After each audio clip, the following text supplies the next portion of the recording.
What if the moon wasn't always in the sky? What if our oldest memory is not of its presence, but its absence?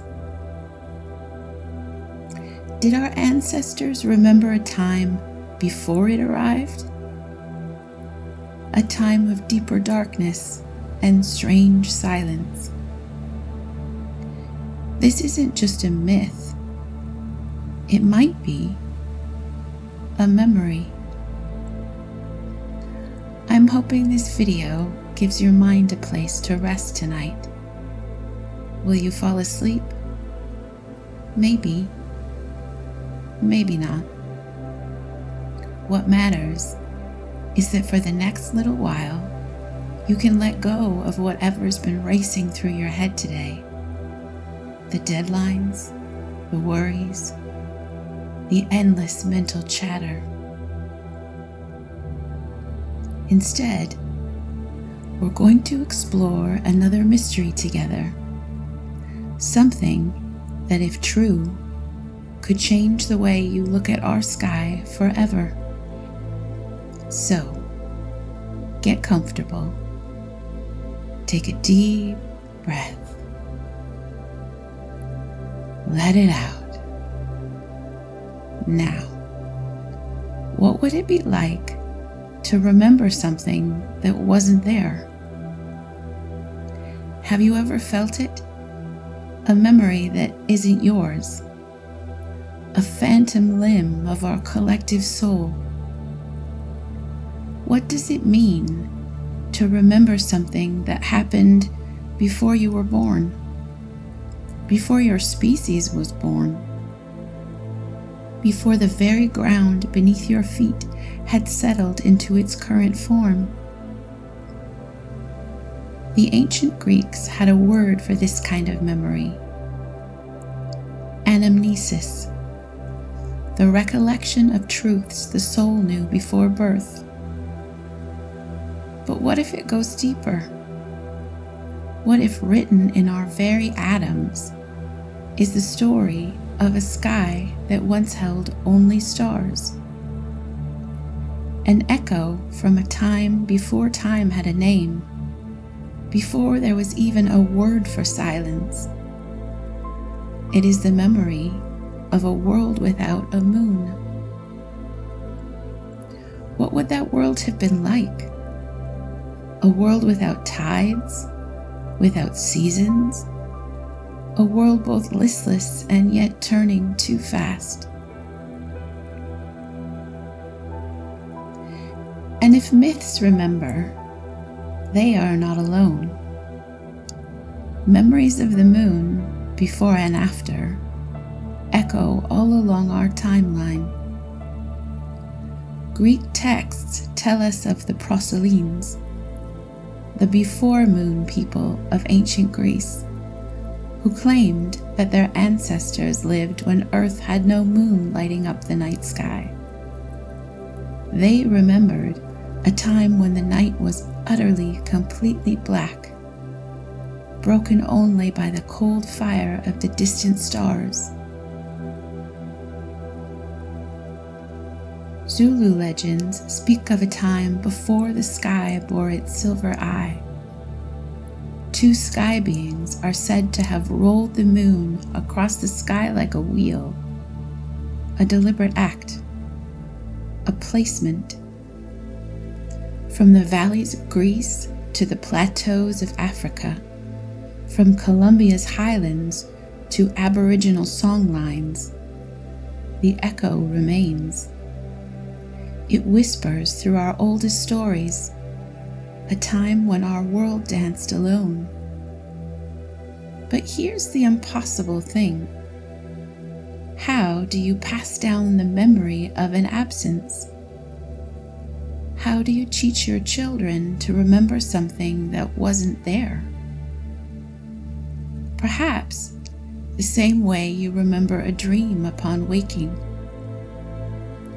Not through facts or images, but through feeling, through the strange certainty that something fundamental has changed. Science suggests that the moon was born of violence. The leading scientific theory is known as the giant impact hypothesis. It suggests that a Mars-sized planet called Theia struck the young Earth 4.5 billion years ago.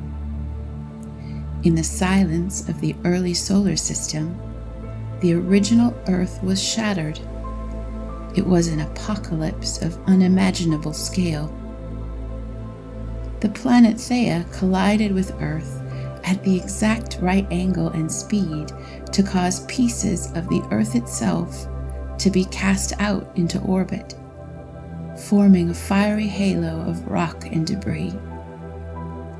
And from that halo, particle by particle, rock by rock, something new was born. The debris from this cosmic collision eventually coalesced into our moon. Or so they say. The moon, said to be randomly created from this cataclysmic collision, is somehow just the right size. The moon is exactly 2,159 miles in diameter. Its size and distance make it appear almost exactly the same size as the sun in our sky, creating perfect eclipses.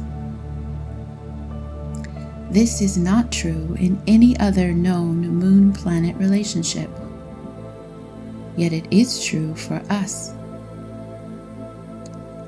Our moon is 1/400th the size of the sun, yet at the same time, it is 1/400th the distance from Earth to the sun. This mathematical coincidence is unique in our solar system. As well, unlike most moons, our moon has an almost circular orbit and orbits closer than it should for its size. Its orbit is also tidally locked, meaning the same face is always pointed toward the Earth. The moon's mean density is significantly less than Earth's, yet we are told the moon was created from pieces of the Earth itself. Instead, we find that moon rocks contain high amounts of titanium, chromium, and zirconium, all fairly rare elements on Earth. Some moon rocks are older than Earth's oldest surface rocks. Yet how can this be if the moon was formed after Earth from its own impact debris?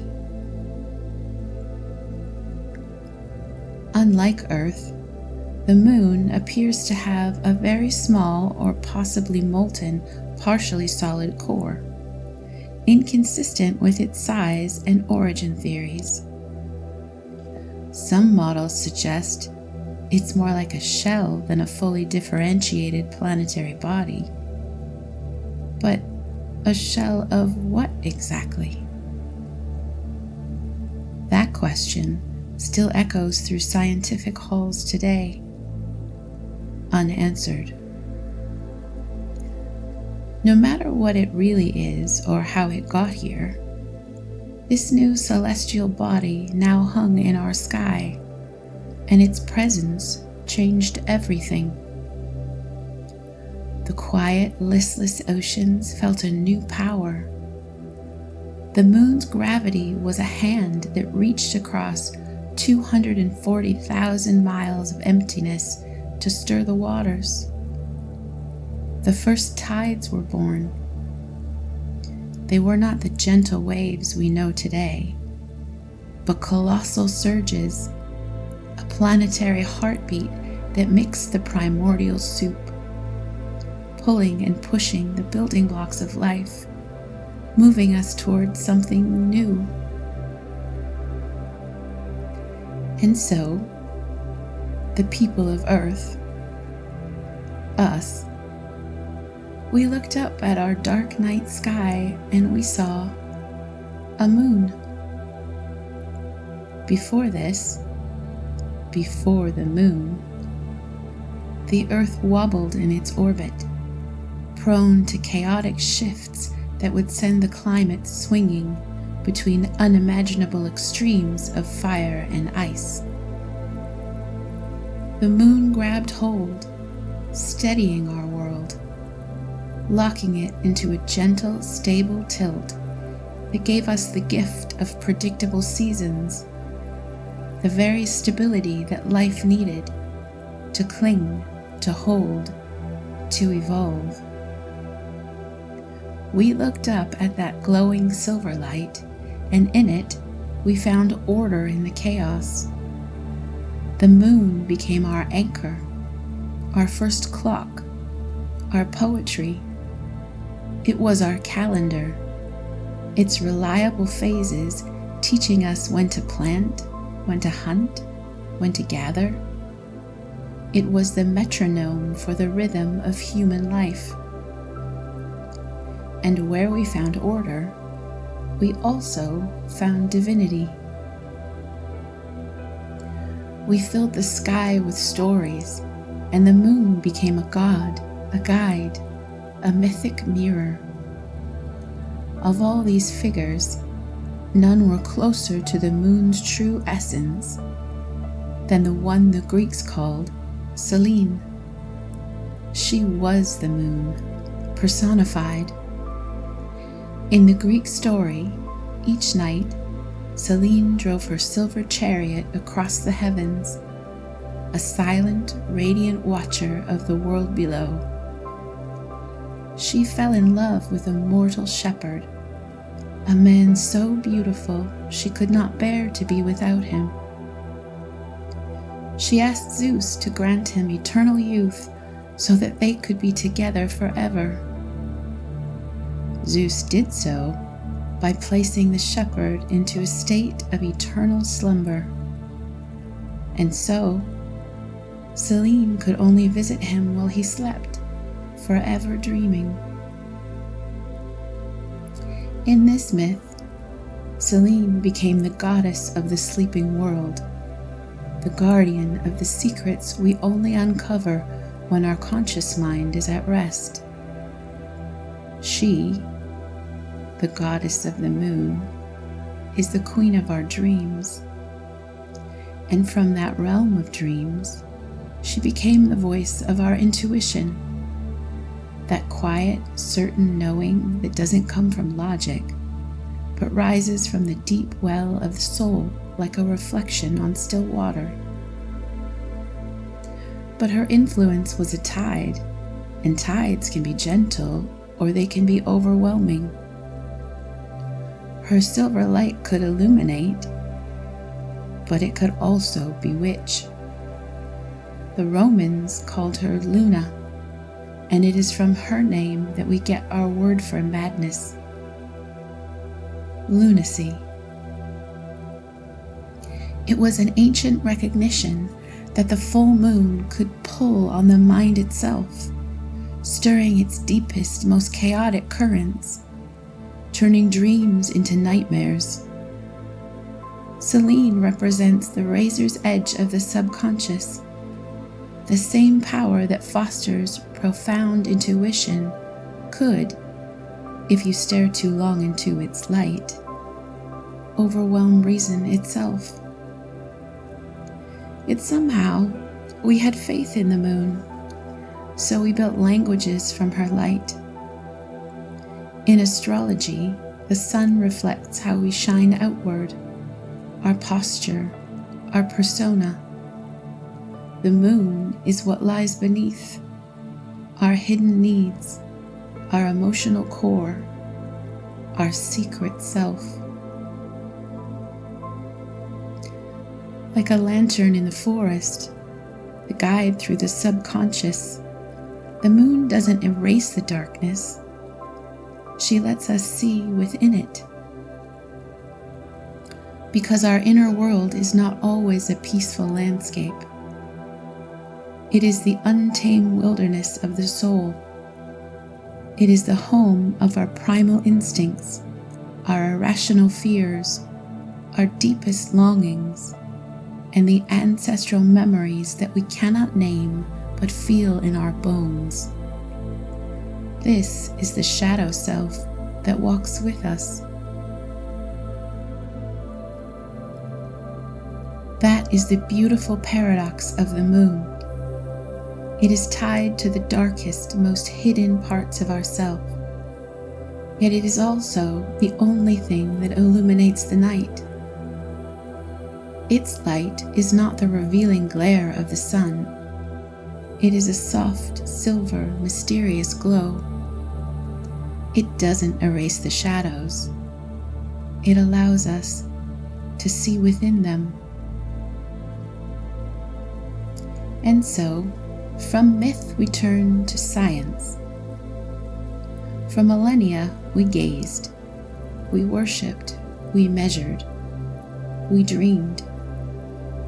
And then, one day, we decided to do more than dream. We decided it was time to visit the moon. Take another deep breath and imagine the 1960s. It was an era of hope and innovation. We had television, air travel, and unprecedented political changes. We were unstoppable, and we set our sights on things beyond our Earth. To prepare for this, in 1960, NASA commissioned a report from the Brookings Institution about the implications of extraterrestrials on the moon. Some believe that it was that report that shaped how NASA would deal with anomalous information in the years to come. It is suggested that that report determined it was the best course of action to keep any evidence of ETs from the general public for fear of social unrest. So, in November of 1966, NASA sent up the probe called the Lunar Orbiter 2 in order to determine the best place for a future lunar landing. The Lunar Orbiter took photographs of the moon. One of the photographs shows an unusual scene. Some researchers believe this photograph contains the image of a group of 8 spire-shaped objects or obelisks, the largest of which towered like the height of a modern high-rise. Yet the moon has been bombarded with countless meteoric objects for millions of years. How could something natural of that great height still be standing? Finally, in 1969, a man from Earth took a step on the moon. But once there, we found something strange. Less than 4 months after the first successful Apollo mission, NASA launched a second rocket to the moon, Apollo 12. The objective of this mission was to learn more about the moon and what might be below its surface.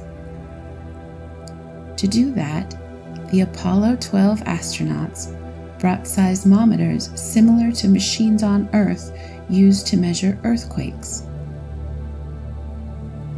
As an experiment, they decided to crash their lunar module into the moon to create an impact effect and measure it with their seismometers. But when the module hit the moon, the data they collected was not what anyone was expecting. The signal seemed to be bouncing around, back and forth, inside the moon. As one NASA scientist said, it rang like a bell, continuing for almost an hour. This reverberation went on for far longer than anyone could believe. This ringing would not happen with a solid object. So, some said the moon must be hollow, and some said maybe it was designed. NASA's Grail mission also revealed that beneath the largest lunar impact basins are dense mass concentrations called mascons that warp the moon's gravity, yet no one is quite sure how they formed. Finally, in 1972, according to some sources, Apollo 17 conducted a classified experiment nicknamed Chapel Bell. If true, it remains classified even today, 50 years later. What reason would there be to keep something classified for that many years? Might it be that they found something no one wanted to admit? But what? Is all this a cosmic coincidence? Or is it something more? This idea that the moon is a deliberate structure is a modern legend. But it forces us to ask the most unsettling question of all. If it was built, was it a gift or a cage? Is it a lighthouse or a watchtower? What if the pull on our tides is not just gravity, but a leash? What if the madness we call lunacy is not a chemical imbalance, but a broadcast, a whisper from the silent sentinel, designed to amplify our own shadows, to stir the chaos within, to keep us gazing at the darkness in our own hearts, so we never see the watcher in our sky? That's the scary part. What if our constant companion is not a partner, but instead is something more sinister? Are there deeper, darker forces at play? And are we deep into a game we don't even know that we're playing? The thing is, what if our oldest myths are not necessarily just stories of a time before? What if some part of us remembers? Not the event itself, we weren't there, but the echo of it, the way trauma can be passed down through generations, written into our very DNA. What if consciousness itself is older than we imagine? What if the universe has been watching itself, remembering itself, long before humans ever looked up at the sky? If we can carry the memory of a moonless sky in our collective unconscious, what else are we remembering? What other cosmic events have left their fingerprints on our souls? The moon rises tonight, as it has for billions of years. But now you know, it wasn't always there. And neither were you. Yet somehow, impossibly, you remember both. Most importantly, remember this: we were here first. No matter how the moon came, dragged, or built, or impossibly coalesced, our planet's heart was beating in the dark long before the moon arrived to witness it. Our consciousness, our spark, our soul, we are older than the moon. The moon may illuminate our darkness, but it did not create it. It may amplify our fears, but it did not invent them. We have journeyed through our own shadows for millennia. We have met our own madness, and we're still here. No matter how it might look sometimes, we are deeper and stronger than our darkness. So, in the end, what if the moon wasn't always there? What matters is that we were. And if someone is watching from the moon, well, let them watch. Let the moon hang above us and shimmer and glow in silence. It doesn't matter if the sentinel is benevolent, malevolent, or simply empty, because its power ends where our will begins. We are the children of Earth, not the subjects of the moon or any other external forces. We cannot be defeated by whatever's up there: a companion, a warden, a nightlight, or anyone or anything else. Because long before the moon cast shadows, we were the light. We carry our own light.